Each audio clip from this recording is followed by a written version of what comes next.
Hi everyone, this video is going to focus on going through Exposure by Wilfred Owen using the team sessions from before the summer, so anyone who wasn't able to participate in those can get themselves caught up here. So obviously this poem relies a lot on contextual understanding. So first off, it's written by poet and soldier Wilfred Owen. This is an autobiographical poem. This is first-hand experience. These were written in the trenches, not afterwards. He didn't survive World War One, okay, which is one of the sad things. So it was published in 1920, but all of his poetry and manuscripts and things were sort of collated together by his friends and family after he died. So this was written in 1918, which is the year of his death. Sad to say, he volunteered for the war and survived almost the whole way through. He was injured. He spent a bit of time at Craig Lockhart Hospital, where he met Siegfried Sassoon, another war poet, who encouraged him to really try and expose the reality of the conflict that the men were experiencing. And he lived actually to hear that peace was coming, but died in the week before the armistice was signed. So it really is quite a sad circumstance of his death, which I think adds to the poignancy of this poem. And so, as I say, obviously this does deal with the topic of war. Owen very much was writing what he could see, and what he could see was horror. And this focuses on the monotony of daily life, so quite a long way from the heroic death and glory stuff of, say, Charge of the Light Brigade, and the very harsh conditions that they have to survive, that they are exposed to, even when they're not directly fighting, the real dangers that they face. And there is a sense of futility to the whole thing, which Owen often talks about. He actually wrote a poem called Futility. The sort of pointlessness of them all being there and all of this death and destruction happening and the waste of life. So obviously World War One began in 1914. This poem does presume a decent knowledge on the part of the reader. You know, it doesn't describe the trenches and things like that. The presumption is you already have that knowledge. This is focusing very much on a different side of things. So people thought it was going to end quickly. We then got to 3 years later, the winter of 1917, the armies were really struggling, and then it was one of the worst winters ever. And many died, many developed hypothermia, frostbite, which is also trench foot, so this horrible thing where you can't take your boots off for days on end and you're stuck in this frozen mud and your feet basically begin to rot. And Owen experienced this himself. He was, I think, a captain in the army, but he was very much on the front lines. He was leading his troops in the trenches, and at one point he and his troops had to lie outside for 2 days in these freezing conditions. And in his own words, he wrote, "We were marooned in a frozen desert. There was not a sign of life on the horizon and 1,000 signs of death. The marvel is we did not all die of cold." And so it was in this experience and based on this reality that Owen wrote this poem. So this one is obviously a really powerful poem, and the perspective is one of the things you could use to discuss. So you compare that to Remains, which also has that very powerful recounting of specific events. But in that one, obviously, Armitage is having to create a voice, and it's informed by real experiences, whereas here Owen was writing it in the trenches at the time to commemorate, might not be the right word, but to ensure that there was a record of the horrors that these men faced. So we're going to be going through, and I apologise that my pen started to go wonky on this. My coding isn't brilliant. So in a sort of pale greeny blue, we've got Reality of Conflict, we've got Power of Nature in pink and red, and Powerlessness in another green. So I apologise, it's not brilliant, my coding today. Key vocabulary for this, we should be talking about suffering, we should be talking about suspense, we should be talking about neglect, we should be talking about waste, those sorts of words. Key methods in this poem, I think the present tense is really effective. It feels very immediate. This, whenever you read it, is happening now based on the tense of the poem. So it gives that sense of immediacy and also permanence to it because there isn't an end in sight. We've got personification, particularly of the weather and what that does, and we've got a really interesting use of repetition. Now, I always think the titles are worth considering when talking about the poems, and exposure is a really interesting one. You can die from exposure. So if you've got hypothermia, something like that, you might say died of exposure, being exposed to the elements.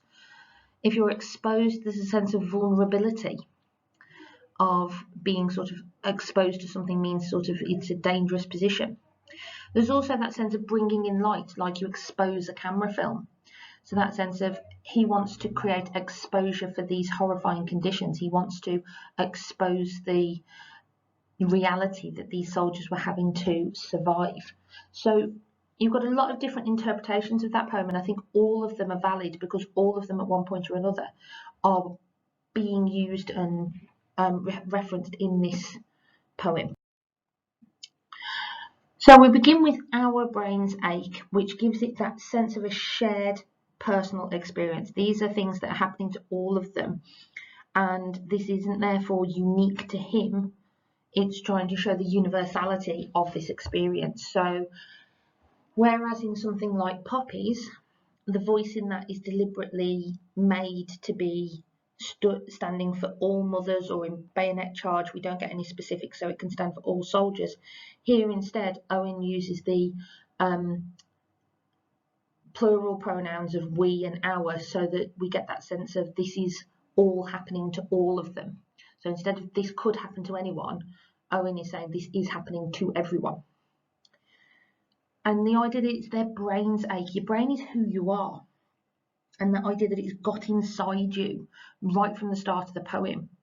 And you know, our brains ache in the merciless ice east winds that knife us. So to me, that always sounds a bit like almost like an ice cream headache, but the worst ice cream headache you can imagine, which might be a bit reductive, to be fair. But this idea that these ice east winds are merciless.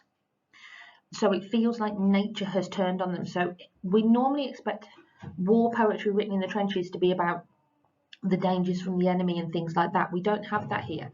What we have here is this is personal, this is getting into our brains, and the enemy is nature that has turned on them. And this idea that they're kniving them, that sense of almost being stabbed, it's that painful to be in that wind. It feels like they've got knives penetrating them.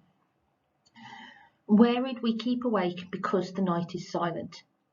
I think that's a really interesting line, that, and it gives you some real insight into the reality of conflict, that they're tired, they're wearied, but they stay awake because the night is silent. So normally we'd say we need it to be quiet to sleep, but here we're seeing the change that conflict can create, and instead silence is a bad thing.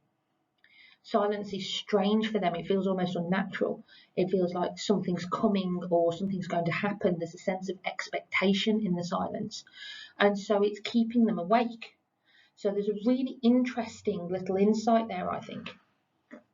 Low drooping flares confuse our memory of the salient, and now they're worried by silence.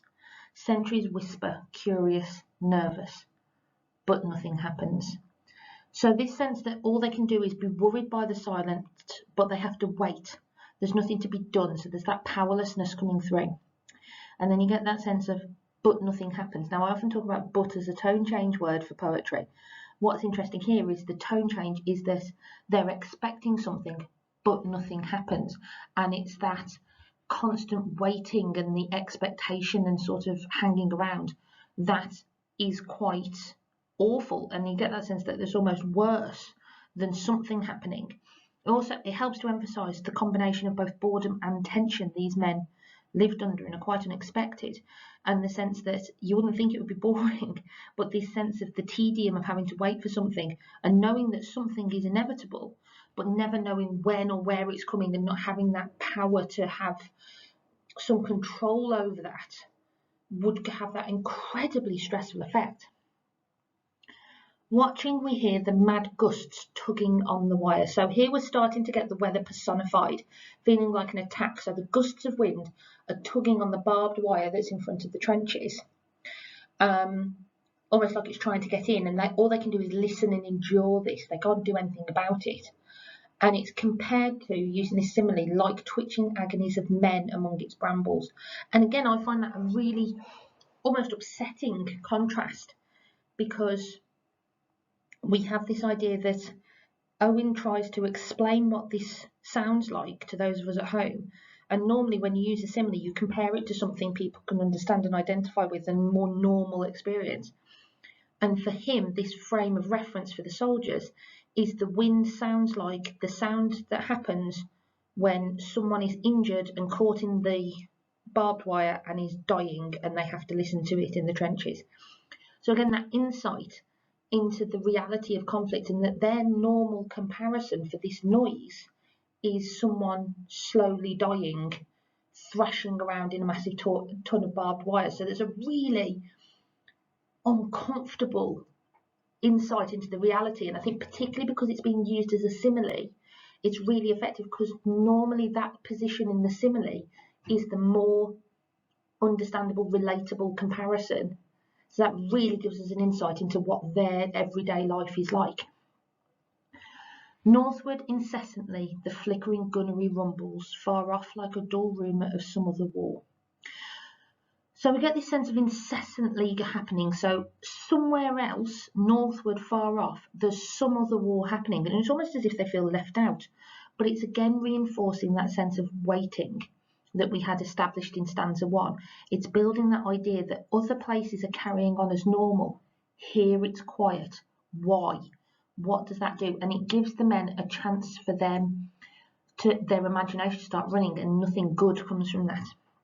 And then we get this rhetorical question, what are we doing here? It highlights their hopelessness, their sense of frustration, the sense of futility in this war, perhaps, the pointlessness of it. So you've got some really powerful things, because when it's all quiet and when they haven't got anything else to do, they're given this chance to reflect, and what they're reflecting on is the futility of the situation they find themselves in. So moving on, we get the poignant misery of dawn begins to grow. Now think about that. That is totally turned on its head as to how we'd normally see it. Dawn obviously is inevitable. Doesn't matter what happens, the sun will come up in some way or another. And here, dawn, which is normally a symbol of hope and renewal and positivity, is a poignant misery. So we've got this sort of sense that in this unnatural world of this war, we have this unnatural response to the natural world, where dawn would normally be a good thing, but here it is a poignant misery. It's, oh God, another day. And it's poignant because at least they're alive, but at the same time, it's misery because of where they are and what's happening. And then the weather is piling in as well on this dreadful, dreadful experience. And then you get this lovely little triplet. We only know war lasts, rain soaks, and clouds sag stormy. So that sense of powerlessness and futility, they have to accept this reality where the only things they are sure of is that the war lasts. So compared to the hope that war would soon end, there's this sense of it stretching on into infinity with no hope for reprieve. That rain soaks, and that those clouds are bringing in more storms. So just the sad desperation of their situation and how grim it is, and there is nothing to be done to change it, really starts to come through here. Dawn, massing in the east, her melancholy army attacks once more in ranks on shivering ranks of grey. So again, we've got that development of this personification, and Dawn now is the enemy.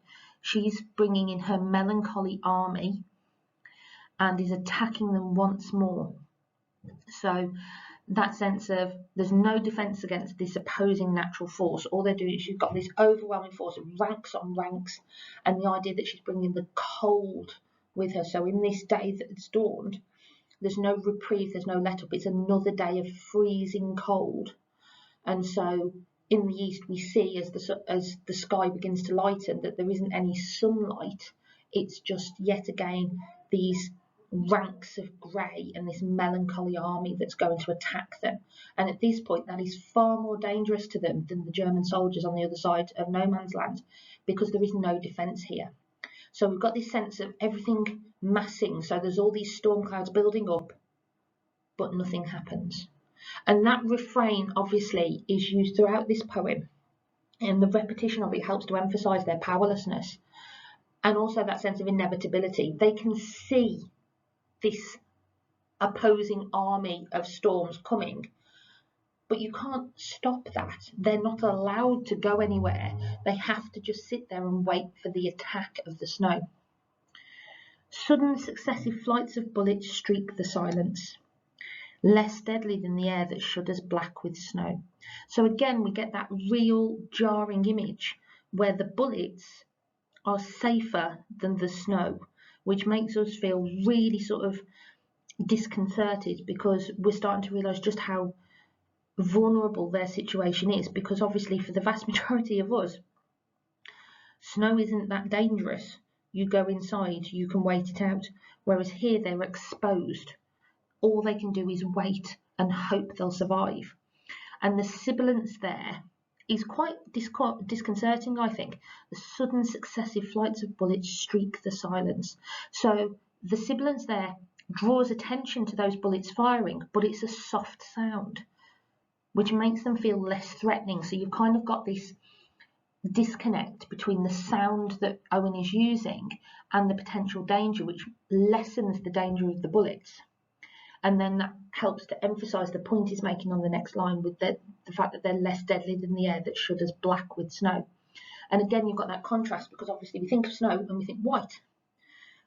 But here, the air is shuddering black with snow. There's so much in the air that it's almost black, and it's shuddering as if it can't wait to... It's trembling, trying to hold up the weight of all the snow there. So they're going, all right, don't worry about those bullets. Let's keep an eye on that. With sidelong flowing flakes that flock, pause and renew. So instead here we now get this alliteration on the F sound, which is much more disruptive. With sidelong flowing flakes that flock, that fricative sound is far harsher to say. And so where normally we'd have bullets as dangerous and snow as pretty and soft and welcoming, Owen is completely inverting that, and he's using the sound at this point to help emphasize the inversion of the dangers. Okay. That flock, pause and renew. We watch them wandering up and down the wind's nonchalance, but nothing happens. So they can only watch. They're watching these flakes, and they're coming sideways and they're flowing, which sound pretty, but obviously are also incredibly dangerous because there's no escaping them. And the wind's nonchalance is really interesting because it gives the sense of the wind, that personification presents the wind as almost indifferent or detached. It doesn't care who it's hurting. So again, that universality of experience, they're not being attacked because they're British soldiers and the enemy. They're being attacked because they're there. And it's almost like humanity is now pitted against Mother Nature herself and is losing, because they're perpetrating this unnatural war that's dragged on and has killed so many people. There's almost a sense of the world trying to right itself from this conflict coming through, perhaps. And they're watching this, but nothing happens. They can't do anything, they can't get away, they just have to sit and watch. So there's that passivity which emphasises their powerlessness. Pale flakes with fingering stealth come feeling for our faces. So I've underlined there again those Fs, it's continuing that sound. So Owen is connecting those two ideas together. And this idea that pale flakes of snow with fingering stealth, so it's almost as like soft as fingertips, are feeling for their faces. So they're seeking out their vulnerabilities. So there's no protection, and the weather's presented as almost vindictive or cruel. So they can't hide, they can't sort of knock it down, because it's going to find any little gap in there to be able to get in and attack them. And so they are reduced to, we cringe in holes back on forgotten dreams. So it feels almost dehumanized, and it's very far from the noble soldiers that one might envisage. Here they're cringing in holes, they're hiding away, and they're just, the only defense they have is on forgotten dreams and stare snow-dazed deep into grassier ditches. So all they can do is sit and stare and try and like hide themselves in their memories and sort of protect themselves, cloak themselves in some warm thoughts perhaps. And so we drowse, sun-dozed, And you've got a couple of interesting those. You've got these compound phrases of snow-dazed and sun-dozed, which is emphasising how they're exposed to the elements and the sense of unreality and confusion that's coming through, where things don't seem to quite connect. And so in their minds, where they're back on forgotten dreams, they're drowsing in places littered with blossoms trickling where the blackbird fusses. So, and then the only protection they have is to they retreat into these warm, sunny memories, and we're getting that sense of disconnect from reality. And then we suddenly get this really sad question: is it that we are dying? So it's almost like they're being killed by Mother Nature, and there's no heroic death here. And we can connect that to Owen's previous question: what are we doing here? It seems like they're here to die. And one of the things about hypothermia that quite often happens is hypothermia actually can convince you that you're too hot. So a lot of people who died from hypothermia are found having taken off their coats and their warmer layers and things like that. So you've got this really insidious feeling where they're almost imagining themselves in these warm places, whilst in reality they're being so horribly attacked by this extreme cold. And then we get these couple of stanzas which are quite hard and quite complex, but there's some nice imagery in them and some nice ideas. So we get to this idea of slowly our ghosts drag home. So the long vowel sounds in that really drag that out. Slowly our ghosts drag home. So they're imagining themselves somewhere safe, but there's still that sense of death hanging over it by Owen using that word ghosts.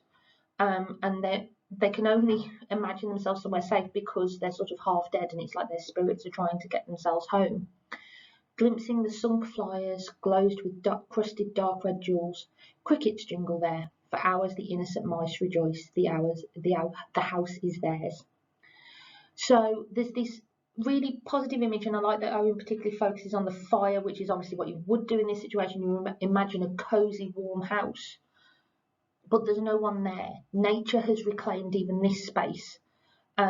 So as well as the reality in which they're being killed, even in their imaginations where their ghosts are trying to make their way home, there's no one there for them, and there's almost no space for them anymore. Shutters and doors all closed. On us the doors are closed. So that repetition of closed is really effective because it really emphasises the fear these soldiers have that they cannot return home, that perhaps people are forgetting them, this fear of being rejected, or this fear that just that way back is not available to them. And instead, we turn back to our dying. So there's that sense of inevitability that they can't find any comfort in this, because even in their imaginations, there is no space for them. They are forced back to this grim reality that they're living in. Since we believe not otherwise, can kind fires burn, nor ever sun smiles true on child or field or fruit. So this kind of connects to the previous stanza. So this sense of them losing hope. They have to die because not otherwise can kind fires burn. So almost like it's their job to die. They feel forsaken by nature. They start to feel forsaken by God. And they can't believe in happier times for themselves. It's purely that their death has to happen to allow the sun perhaps to smile on child or field or fruit. So they're symbols obviously of fertility and life and joy and positivity, but they are not open for them. They must turn back to their dying instead. And that's the only way that perhaps nature will be satiated and satisfied, and therefore allow hope and positivity to grow elsewhere. For God's invincible spring our love is made afraid. Therefore not loath we lie out here, therefore we're born. For love of God seems dying. So there's some interesting stuff here. There's this sense of this crisis of faith the men are having, because they're saying it's almost this sense of God is shown as powerful but not benevolent, not as if he loves them anymore. And this sense of the repetition of that therefore has this inevitability, that sense of course this is what's happening, as if they were born to die. Therefore not loath we lie out here, therefore we're born. It's that sense of we were born to be here. This was our fate. This is what God had ordained. they don't feel love, they just feel this sense of inevitability to that. The love of God seems dying. So this sense that perhaps their purpose is to die, or that their faith is dying. So do they die for the love of God, or is it that their love of God itself is dying as a consequence of this sense of being forsaken and abandoned in this horrible experience? Tonight this frost will fasten on this mud and us. Will, really helpful there, that inevitability, that certainty of that modal verb. This will happen on this mud and us. So almost as if they have already returned to the earth. So again, like that funeral, so dust to dust, ashes to ashes. That sense of they're already part of the landscape. They're already just, the natural order is that they will probably die.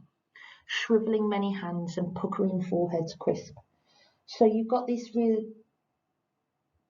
idea of the effect, the real brutal imagery, the painful imagery of what this horrible frost will do. And again, frost normally isn't that big a deal. You would look out your window and go, oh, it's frosty, doesn't it look all pretty? But here, it's potentially deadly. Okay? The burying party picks and shovels and shaking grasp pours over half-known faces. So then the next morning, part of the job of these soldiers is to go around and bury their friends who have died. So a long way away from the heroic soldier imagery, is not the stuff you see on the propaganda posters to encourage you to go and fight. And this idea that they pause over half-known faces is something so sad about that. Because so many people died so quickly in World War I, quite often, there was like a huge turnover in troops. So there's this sense of the dead are hardly even remembered. So the other soldiers in the group, they go out and they've got their picks and shovels, try and dig some sort of graves, and they pause over half-known faces. But that is the extent of their funeral. That's the extent of their memorial, of their remembrance, is a brief pause as someone goes, who's that? And then has to get on with the job in hand. And that image of the shaking grasp, that even those who survived are badly affected and are diminished by what they've experienced. All their eyes are ice. So their frozen stare in death has that loss of humanity and that loss of warmth in it. Their eyes have iced over, they're cold, frozen, all words that we'd normally associate quite negatively with the human experience. But nothing happens. And that really is, again, you have to always think about the ending. That sense of, there's little sense of hope or future in the end of this poem, this sense that they get through this, all their eyes are ice, but nothing happens. No one cares, no one's going to do anything about this. And the sense of the futility of this death. This wasn't a death in battle, this wasn't a death for fighting for what they believed was right. This was death because no one made sure that they were warm enough. And we also end with that sort of cyclical structure, with this sense of but nothing happens, which returns us back to the start, and that sense of there's no escaping this pattern, there's no sense of reprieve, there's no sense of positivity or hope. This is just the daily grind for these men, and they can't see a way out. There is no protection, there is no defence, and this sense of almost being whittled down as nature itself turns on them, and the sense of therefore abandonment and disillusion that they experience in this situation. So I think this is a really, really effective poem. It works very well as a power of nature poem as well as a reality of conflict poem, and has some really powerful imagery in there, as well as structure, that will really allow you to explore the best that you can.